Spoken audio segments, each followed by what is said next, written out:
Well, let's get started. File, New. I need to know, by the way, whether or not this is imperial or metric. So looking at the drawing, I'm going to zoom in and look at the units, and we are told that the unit dimensions are in millimeters. There it is.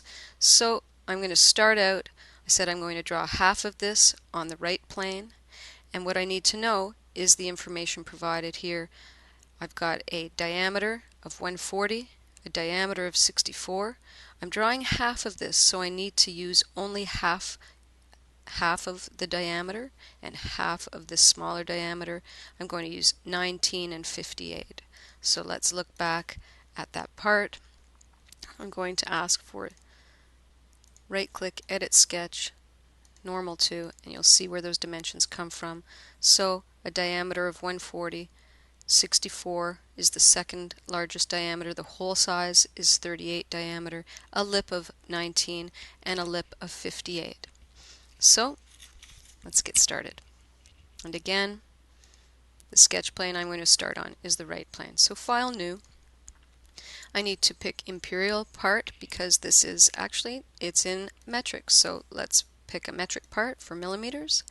And I'm going to start sketching a line, and I want to draw this on the right plane. So I pick the right plane, and I'm going to make sure I say normal to. So I want to start out by using a center line.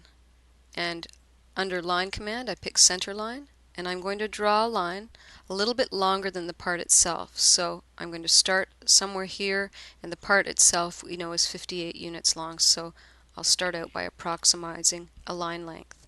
And I hit escape on the keyboard. That cancels my line command. Now I'm going to draw half of the part, and I'm going to approximate. So a line, this is called inference. I am just drawing right now above the origin.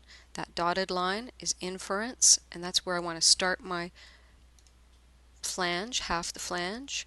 And I'm approximating in size right now, a little bit like the L bracket. And then I will use inference to close the sketch. Okay, at this point I'll hit escape to cancel the command, and I'll use smart dimension.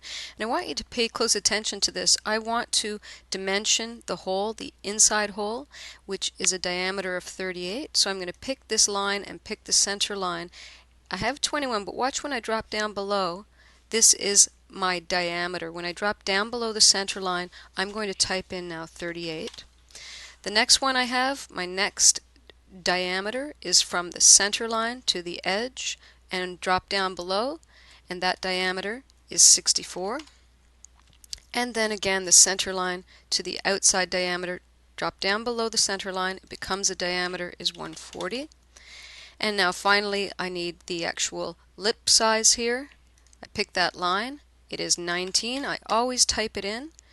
And then finally the overall height of the part, which is given as 58. And that is now fully defined. I'll go straight into Features and ask for Revolve Boss Base, and because I put the center line through the origin, SolidWorks will select that as my line of revolution, or my axis of revolution. And I hit the green check mark and ask for an isometric view, and there is the part. I have a few more things to do. Let's look back at the part drawing. I have some fillets, so a radius of 3, 1, 2, and 3, typical. I'll put those in, and it looks to me that there's a chamfer. If I look at these hidden lines, there's a chamfer, and I need to check my notes. All chamfers are 2, so there's only one chamfer, and this angled line, dotted line, denotes the chamfer. So I'm going to put in 1 chamfer and 3 fillets. And we said that the chamfer, so I'll pick this edge and go into chamfer. The chamfer was 2. And we said the fillets were 3. And I've got 3 circular edges I'm going to pick, and type in 3, hit the green check mark, and that is done. The last thing I need to do, going back to the part drawing, is I need to put in some information about the holes. We've been given a diameter of 14. Typical means all 4 holes are 14. And we have a bolt hole circle, which is a radius of 45. So let's use that bolt hole circle and draw one of those holes at diameter 14. So back into the part, I'm going to select this face, normal to. I'm going to sketch a circle from the origin. Notice I always pre-select the face first. I'm going to draw a circle for construction. We know this is a radius of 45, or in this case a diameter, so 45 times 2 if I want, or I could do the math, which is 90.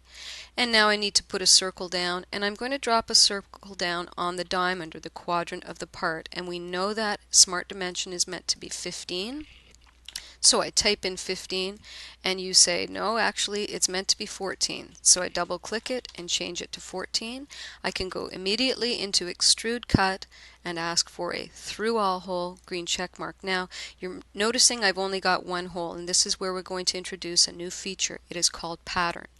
And I'm looking for circular pattern. When I select circular pattern, I'm asked in the manager for a pattern axis. So I need to push the wheel down on my mouse and rotate the part. Right now, I don't see an axis going through this part, so I need to turn this on. It's called View Temporary Axis. I'll select the axis, and SolidWorks automatically selected this cut extrude for me. It's smart software.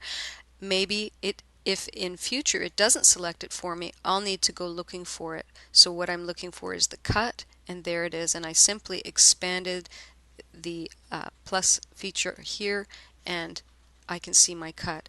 Now I would like to have 4 holes, so I'm going to type in 4, hit the green check mark. I'm going to give this a color and a material. If I was to look on the drawing, let's just go back and give that a color, and the drawing calls out cast iron as our material, so I'm going to look for cast iron. You'll find the material in here under iron, gray cast iron. Perhaps that's the one we want to use. Apply and close. Notice our color has changed. Let's try to change that back, and there it is, and our material is still the same. And there is your revolved flange. Thanks for watching.